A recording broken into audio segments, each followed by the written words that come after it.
जी अस्सलाम वालेकुम दोस्तों, क्या हाल है? ठीक हैं आप? खैरियत से? आइए आज कुछ वर्ड्स देखें जिसमें अक्सर लोग गलती कर जाते हैं। अच्छा, एक लफ्ज़ है ब्रीथ। ब्रीथ, ठीक है, BREATH, breath. Air that is taken in and expelled during breathing. जो हम नॉर्मली ब्रीथ कर रहे होते हैं उसको क्या बोलते हैं? ब्रीथ। अच्छा, दूसरा वर्ड है BREATHE। जब आखिर में इसकी ई आ जाए, draw air into and expel out of the lungs.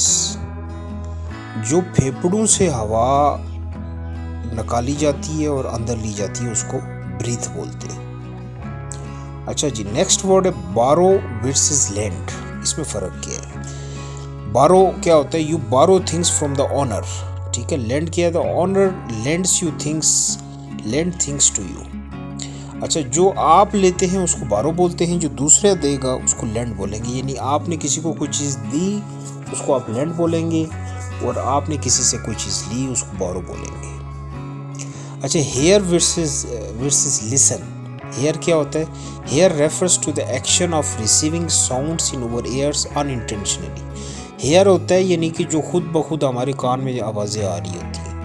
चिड़ियाँ चहचहा रही हैं, पानी की आवाज़ है, जो मतलब हम और से नहीं सुनते, खुद ब खुद हमारे कान में आवाज़ आती है। लिसन क्या होता है? Listen refers to action of paying attention to the sounds in our years.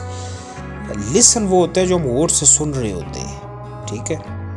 अच्छा जी, नेक्स्ट है होल वर्सेस होल। होल कौन सा होता है? Hole is a noun and it refers to an empty space.